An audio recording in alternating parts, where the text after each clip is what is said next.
اعوذ باللہ من الشیطان الرجیم بسم اللہ الرحمن الرحیم فَإِذَا بَلَغْنَ أَجَلَهُنَّ فَأَمْسِكُوهُنَّ بِمَعْرُوفٍ أَوْ فَارِقُوهُنَّ بِمَعْرُوفٍ وَأَشْهِدُوا ذَوَيْ عَدْلٍ مِّنكُمْ وَأَقِيمُوا الشَّهَادَةَ لِلَّهِ ذَلِكُمْ يُوعَظُ بِهِ مَنْ كَانَ يُؤْمِنُ بِاللَّهِ وَالْيَوْمِ الْآخِرِ وَمَن يَتَّقِ اللَّهَ يَجْعَل لَّهُ مَخْرَجًا۔ توفیق پروردگار سے سورہ طلاق کی دوسری آیت کی تفسیر کرنے لگے ہیں کہ کل ہم نے پہلی آیت کی تفسیر کی۔ خداوند عالم ارشاد فرما رہا ہے، ہم نے کہا کہ یہ سورہ مدنی ہے اور اس سورہ کو سورہ نساء صغریٰ کہا جاتا ہے۔ سورہ نساء صغریٰ کہا جاتا ہے کیونکہ سورہ نساء صغریٰ میں عورتوں کے احکامات ہیں، جس طرح سورہ نساء میں عورتوں کے احکامات ہیں۔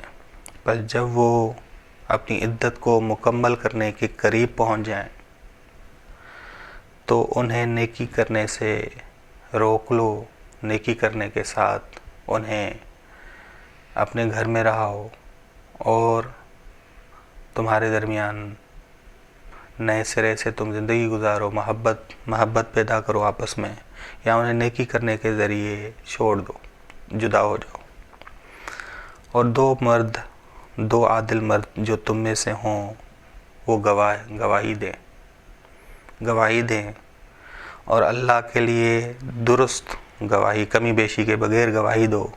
یہ نصیحت کی باتیں انہیں سمجھائی جاتی ہیں جو اللہ اور قیامت پر ایمان رکھتے ہیں، جو مبدأ اور معاد پر ایمان لاتے ہیں۔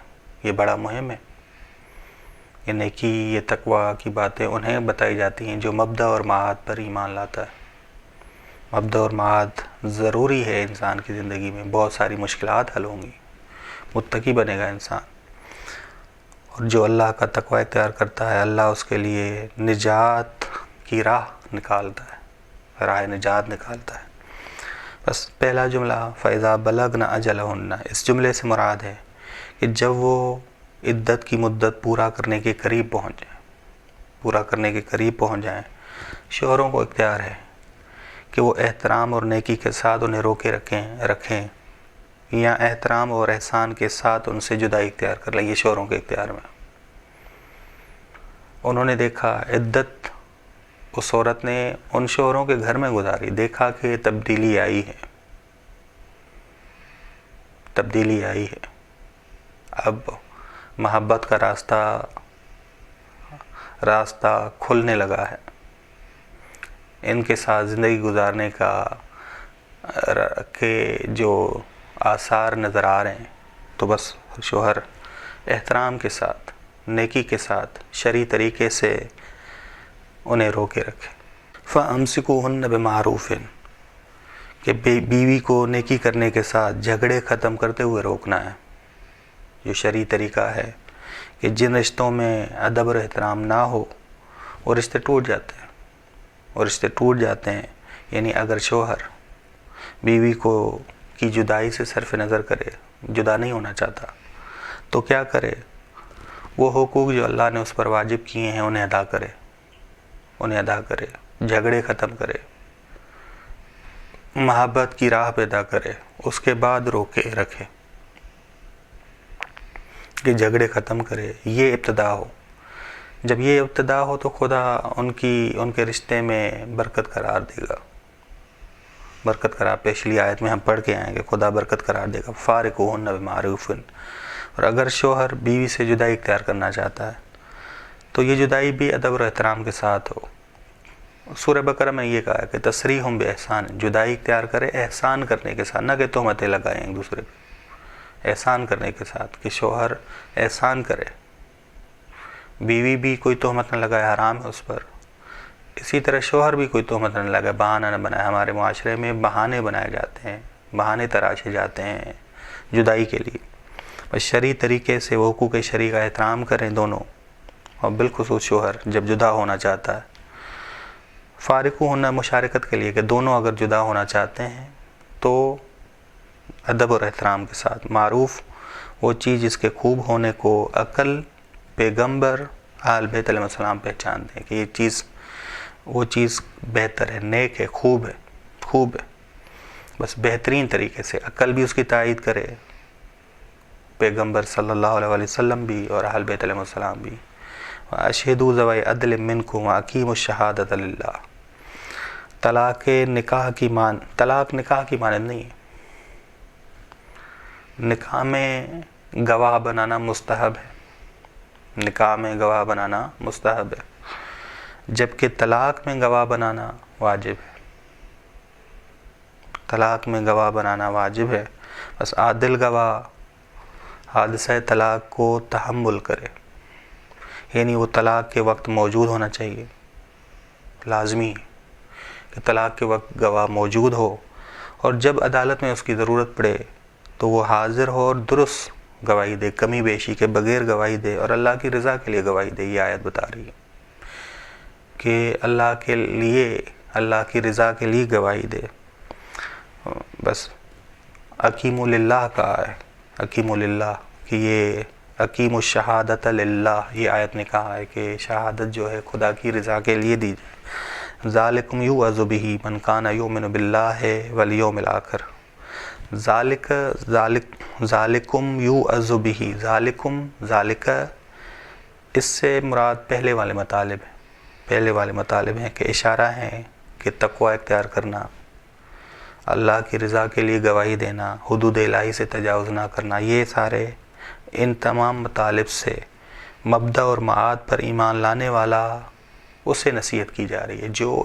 جس کا ایمان ہے خدا پر، مبدأ یعنی خدا، معاد خدا کی طرف، شروعات خدا سے ہوئی ہے اور لوٹنا بھی خدا پر ہے. جس نے یہ یاد رکھا ہوا ہے، جس کا ایمان ہے کہ خدا کی طرف سے آیا ہوں، خدا کی طرف لوٹ رہا ہوں، جس کا یہ پختہ ایمان ہے، اسے یہ نصیحت کی جا رہی ہے کہ تقوی اختیار کرو، اللہ کے لیے گواہی دو، حدود الہی سے تجاوز نہ کرو. اگر جدائی اختیار کرنی ہے تو احسان کرنے اور نیکی کرنے کے ذریعے جدائی اختیار کرو. اگر روک کے رکھنا ہے تو ادب اور احترام کے ساتھ، بس رشتے قائم رہتے ہیں ادب اور احترام کے ساتھ. یہ انہیں نصیحت کی جا رہی ہے. یہ لوگ ہیں جو احکامات الہی سے جڑے رہتے ہیں. احکامات الہی سے اعراض کرنے سے، منہ پھیرنے سے بچتے ہیں یہ لوگ. بس خداوند عالم نے یہ بھی بتا دیا کہ ان احکامات پہ عمل کرے گا کون؟ جو مبدأ اور معاد کو یاد رکھتا ہو، جس کی توحید درست ہے اور جس کا معاد درست ہے کہ ہاں خدا کی طرف سے آیا ہوں، خدا کی طرف میں نے لوٹنا ہے، جواب دے وہاں ہونا ہے. بس کتنا اہم نقطہ ہے. وَمَن يَتَّقِ اللَّهَ يَجْعَل لَّهُ مَخْرَجًا. بس اگر کوئی متقی ہے تو اس کے لیے کوئی مشکل نہیں ہے. خدا یہ کہہ رہا ہے، راہ اس کے لیے آسان ہے، راہ اس کے لیے کھلی ہے. یعنی اگر تم گمراہ نہیں ہو، دوسروں کو گمراہ نہیں کرتے، اگر تم حدود الہی کو قائم کرتے ہو، حرام سے بچتے ہو، تو ممکن ہی نہیں ہے کہ خدا تمہیں تنہا چھوڑ دے. ممکن ہی نہیں ہے کہ خدا تمہیں تنہا چھوڑ دے. ممکن ہی نہیں ہے کہ خدا تمہاری نصرت نہ کرے. بس متقی انسان آسان زندگی گزارتا ہے، اور متقی انسان آسان موت مرتا ہے. بس آیت نے کیا کہا؟ فَإِذَا بَلَغْنَا أَجَلَهُنَّ. بس جب پہنچیں وہ اپنی عدت کو مکمل کرنے کے قریب پہنچیں، تو تم انہیں نیکی کرنے کے ذریعے ادب اور احترام کے ساتھ انہیں روکے رکھو، حقوق کو ادا کرو، تاکہ تمہارے درمیان محبت پیدا ہو، خدا بھی برکت دے. او فارقوہن، یا شوہر نے ارادہ کیا ہے کہ دونوں نے ارادہ کیا کہ ہم ایک دوسرے سے جدا ہوتے ہیں، تو وہ بھی نیک طریقے سے ہو، وہ بھی احسان کرنے کے ذریعے ہو، تہمت کے بغیر ہو، تہمت لگائے بغیر ہو. ایسا نہ ہو کہ ایک دوسرے پہ تہمت لگائیں، ایک دوسرے پہ الزام لگائیں. واشہدوا، اور بس اگر جدائی کا ہے تو طلاق کے وقت پہ عادل گواہ بنانا واجب ہے. نکاح کے وقت مستحب ہے اور طلاق کے وقت واجب ہے. اور یہ گواہی بھی خدا کی رضا کے لیے دی جائے، درست گواہی دی جائے، کمی بیشی کے بغیر.